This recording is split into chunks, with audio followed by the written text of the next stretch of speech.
What's up, YouTube?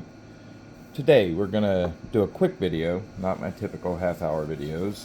We're gonna do a quick video on something that a lot of people have problems with. I'm gonna move the camera real quick. Hold on. A lot of people have problems with sharpening straight edges or wharncliffes. Now, I intentionally did this to show the problem. And I want to explain to you why this happens. It's something I get asked a lot, and I just want to, give a video explanation. Okay. If you look at this edge, this side of this edge, you can see I have it, if it'll focus, try to get it to focus. I'm sorry, guys. It does not like to have a reflective image. Okay, if you look from this side, you have a perfectly straight bevel. Perfectly straight edge. Right? See it. Dead straight. On this side, look in the center of the blade, and you're going to see that little hump. Right there. You see that? Come on, focus, camera. Okay, now I didn't want to cut a giant thing into my knife and make it look funky, so I just did it enough to where you can see it, but you can clearly see it right here. See how it looks like it goes up, reaches that point, then comes down, right? Okay, now how you get that when you're sharpening your knife on a straight edge knife is, how do I say this? Okay. This is how this happens.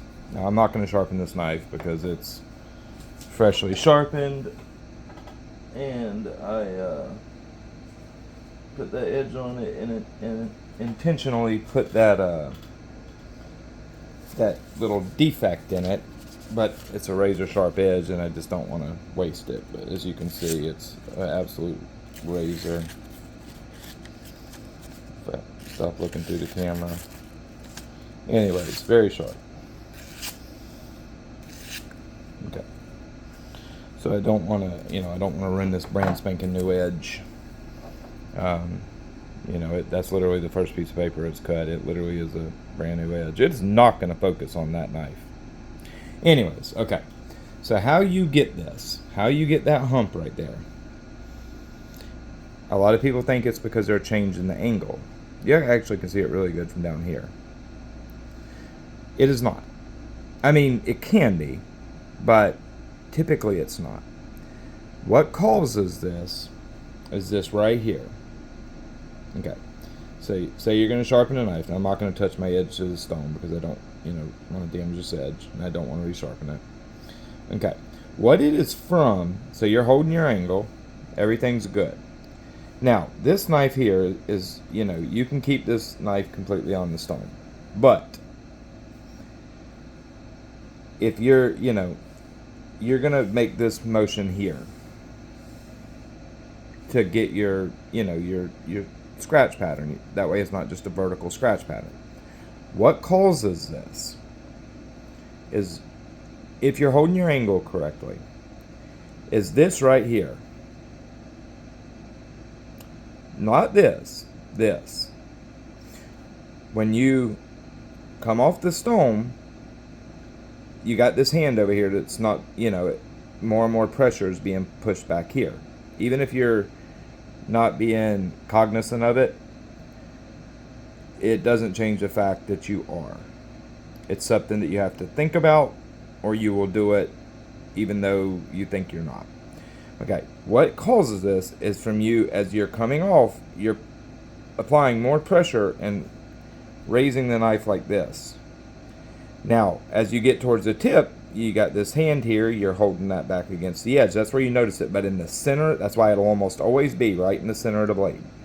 Because as you're coming off, now the knife is still, you can be pushing down this way a little bit and not noticing it and as you get to the tip, you just kind of naturally correct it by pushing back with your finger to get that edge against the stone. So it's this motion here. When you're sharpening this kind of blade to keep a perfectly straight edge. Now, I did this just to show it in the bevel. I didn't want to create, that bow in the edge. So I was careful to not add much of it in. That way I can get it out easily next sharpening. If you look at this side, you got everything's dead straight. You look at this side, the edge even kind of goes up a little bit there. It's specifically because of this. When as I'm making my pass, I'm going like this and I'm pushing down right there. Now I'm exaggerating it. It doesn't take hardly any movement at all. So as you're making your pass, you're kind of applying pressure here. As you get to the center of the blade, you'll start to notice it, and then you'll correct it or apply pressure with your finger, raise your hand up, whatever, to get the tip. In order to sharpen these and have a perfectly straight edge and not develop that wave in the bevel, right in the center of the bevel right there, when you're making this motion, not only do you need to keep your angle this way, but you need to keep your angle this way. And you need to make sure that you're not applying more pressure over here than you are here, causing this to happen just a teeny bit in the center of the blade. Bingo, now you've caused it. And I mean like hardly any. If you're pushing down or if you're making your pass and you come off, and in the center of this blade you're even like that much, just a teeny bit, you will cause that. And it will get worse and worse and worse with every sharpening. And the thing is, the movement that creates it is natural, if that makes sense. You're using this hand to control your angle and everything. You're really focused on this hand, and this is on the stone. So you're applying pressure here, a little pressure here. But this hand doesn't have nothing to support it. So as you're getting to the center of the blade, that's where you're kind of got the peak torque. And it's very easy to just make a teeny amount of, the teeniest amount of movement that creates that. And then, like I said, as you'll get to the tip, you'll feel, hey, I'm starting to not touch stone, and then you'll correct it. But if you're doing that, you're going to cause that, and just basically you'll throw a recurve in these very quickly. 2 sharpenings, 3 sharpenings, or 1 reprofile will do it. In order to keep that edge straight and not throw a recurve in it, it's actually very simple. It is very simple. And how you do that, you're gonna set your angle, get right up against the plunge, set your angle, and then what you're gonna do is you're gonna make sure that this hand right here, and how you can do it is by dragging your finger on the stone. This thumb. That'll tell you if you're doing this at all, because you'll feel it. So I'll set it at the plunge. My finger will be touching the stone, and then I'll just make a pass like this. And as I come off, I'll only do that at the end of the sharpening to adjust, to get that angled scratch pattern that I want. If the blade fits on here, then my first couple stones, or until I reach the finished stone, I'm only going to make these passes here. I'm not going to make this pass. That will be the more aggressive stones, or your beginning stones, the ones that will cut that into it faster, realistically, if you're doing it bad enough, just 1 or 2 passes will start it.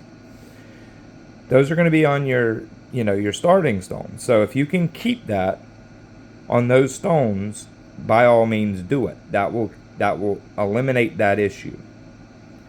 Once you get to your finished stone and you want to make sure you've got your nice, sawtooth scratch pattern, how you're going to do it, make sure that this hand here is always applying pressure to the tip. That way, if you start to push down any, you'll feel it with this finger here. And then you can make your sweep. And when you get about right there and that hand starts getting a little heavy and you start to do this, you'll feel it immediately with this finger. You'll feel that pressure. And then all you do is just push down, either correct it, or you can just push down a little harder with this finger. Make your pass. It's once you know what's causing it, it's pretty easy to fix. Even if you've done it a lot and you're kind of set in your ways, once you know what you're feeling for, it's pretty easy to correct because it's pretty blatant when you do it. If you got your finger on the tip, it's pretty blatant as soon as that in any movement this way happens. You can feel it, because of the leverage. You're way out there, so you really feel even the teeniest bit of movement, you'll feel it, and you'll be able to correct that issue. Now, I highly, if you have say this was like a car too, and it's too long, it's longer than the stone is wide. Same principle applies.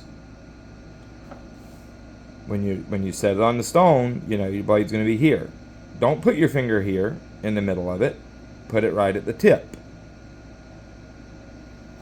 You're going to have to make this type of pass here, but again, your finger's right at the tip. So as soon as you start to come off that stone and you drop a little bit, you're going to feel it.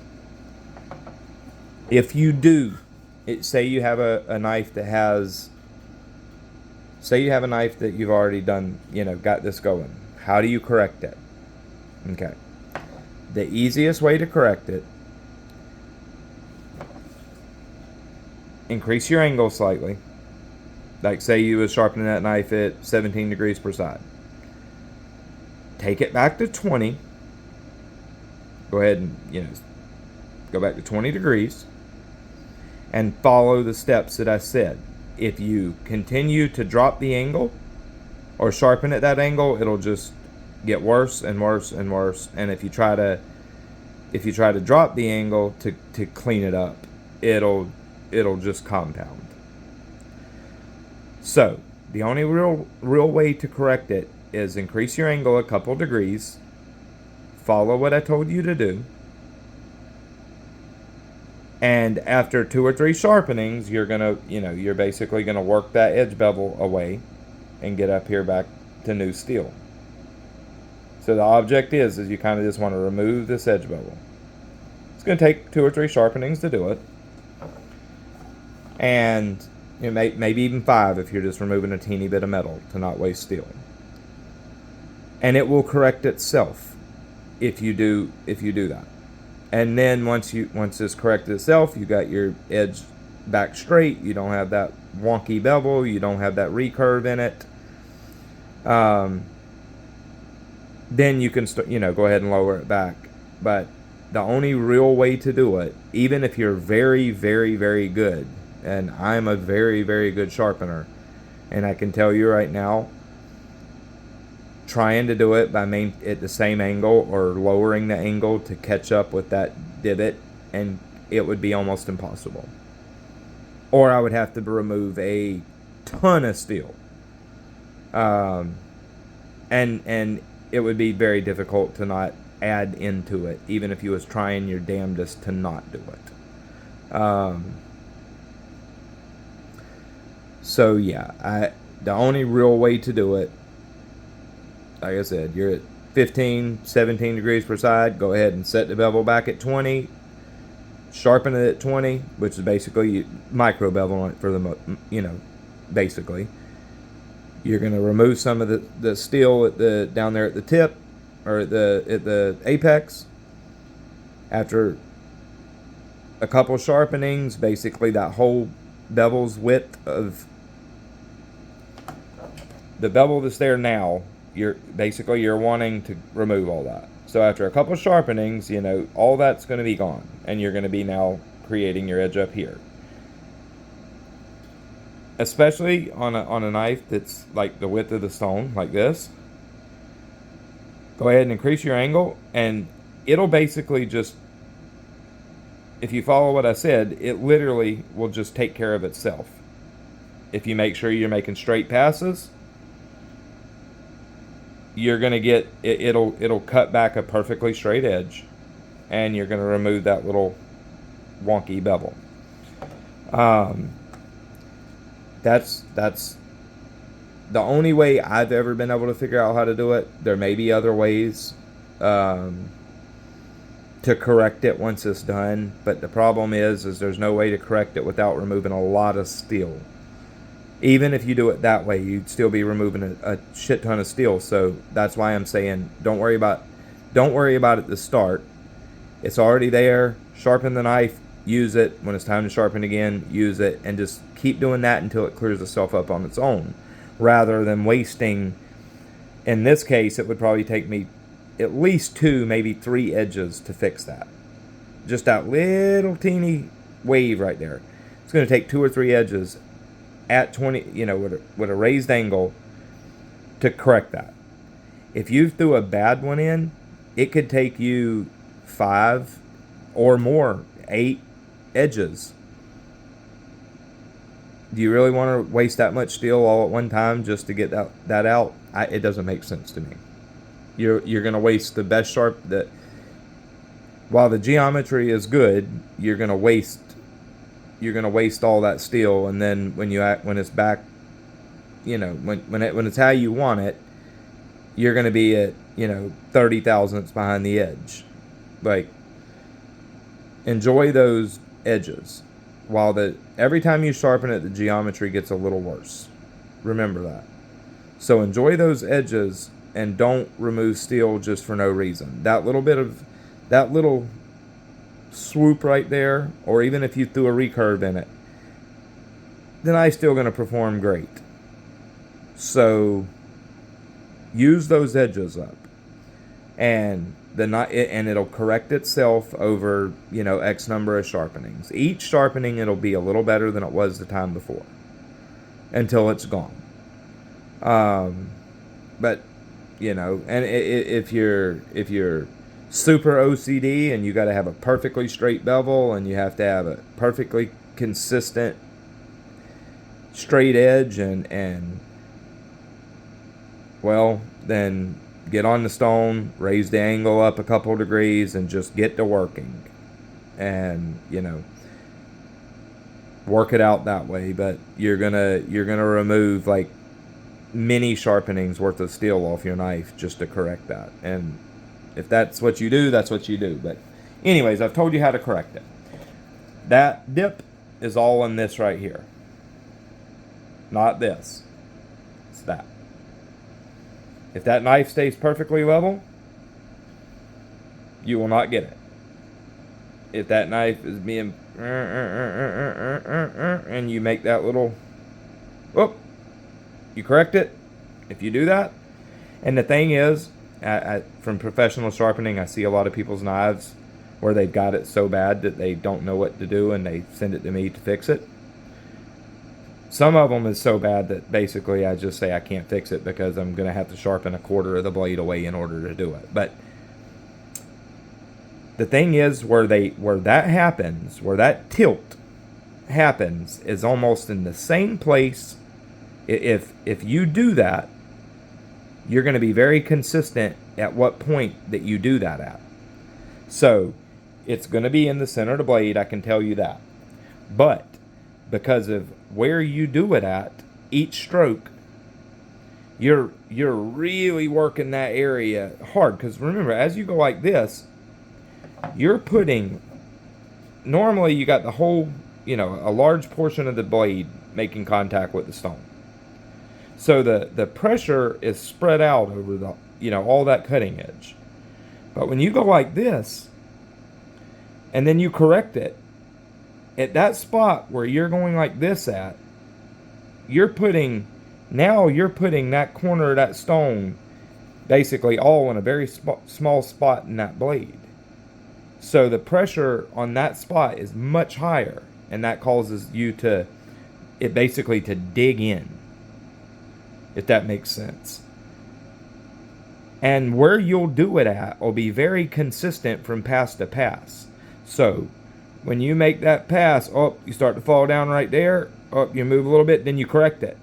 So you're going to work a very small area. I see it on literally hundreds of knives over the past 10, 20 years. You're going to do a spot about that big, literally about 1/8 of an inch. And that's going to be where you create that. That's where you're going to create that rise. You will do it in almost the same spot because of you're consistent in making your passes. And another thing, a lot of people are more cautious coming when they're on this side of the edge and they're coming this way because it's not as familiar to them. It's not as familiar. So they're much more careful on this side. But you almost always, if it's a right-handed person and they're not an ambi sharpener, it's almost always this side of the blade. You'll have that little wonky bevel right there, or you'll start throwing a recurve and it'll happen on this side. You look at this side and you'll have a perfectly straight edge, because they're being very careful over here and they're really paying attention to what they're doing. But over this way, it's much more natural. So they're just going, and that little movement right there at that point. Correct it. And there you go. The more you sharpen it, the worse it's going to get. After 2 or 3 sharpenings, if you're using a very aggressive stone, can throw it in there bad, like unfixable bad, without having to sharpen 25% of your blade away. So I explained to you how to do it.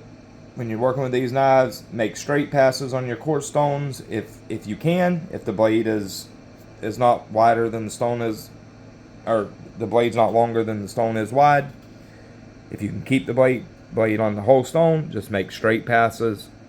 When you get to your finished stone and you want to create your sawtooth pattern, there you can make your sweeps then. That much finer stone is going to cut, even if you're making that mistake, is going to cut that in much slower than a coarse stone would. So it'll give you many more times to make that mistake without causing a problem than a coarse stone would. When you're at that fine stone, finger on the tip, and you're good to go. If the blade is longer than the stone is wide, finger on the tip, make your sweeps, and make sure you're applying pressure here with this finger. And as soon as you start to fall off that stone and raise up a little bit, you're going to feel it with this finger. And as soon as you feel that, you're doing it, you'll correct it before it even happens. Or you'll correct it as it's happening. So you'll correct it before it's starting to cut that into your edge. And after a little bit of time, you won't even really need to do that anymore, because you'll realize when you're falling off the stone even without that finger on the tip. Anyhow, that's what causes it. I said I wasn't going to make this a half-hour video. God, I talk too much. I know this one's going to help some people. I hope. Well, probably that many people won't see it, but if enough people see this video, it's definitely going to help some people, because this is a very, very common problem with, you know, straight edge type blades. It's actually, it's crazy, because people will buy straight edge knives because they think they're easy to sharpen, and then they have a hell of a hard time with them and don't understand why. And it's exactly what I just explained. You know, it kicks their asses. And fixed angles get it too. It's very easy to do that with fixed angle too, but for a different reason. And that is simply applying a little bit more pressure when you get to the center of the blade than you do at the tip or at the heel. You apply that more pressure there, you'll cause it, because you're removing more you're removing more steel per stroke here than you are here and here. And it don't take long to turn. The result will be different. The result won't be that wonky looking bevel. It'll just be an outright recurve. And it does not, especially if you're using diamond, it does not take long to really get it bad. I mean, like turning this sucker into a hawk beak. Another thing I see all the time, then people send it to me, hey, can you fix this for me? Yeah, I can. But, you know, I'm literally, with the amount of steel I'm going to remove, you know, you're going to have an axe. The geometry is going to be like an axe when you know, because I got to remove 20-30% of the, you know, the blade to fix it. So, you know, anyways, it is what it is. That's how to fix it. Once you understand what you're doing, you will feel it, you'll notice it. It won't take you long to where you just automatically adjust for it. And, you know, once you got that feel down, you'll stop dropping that hand, because you'll be cognizant of it.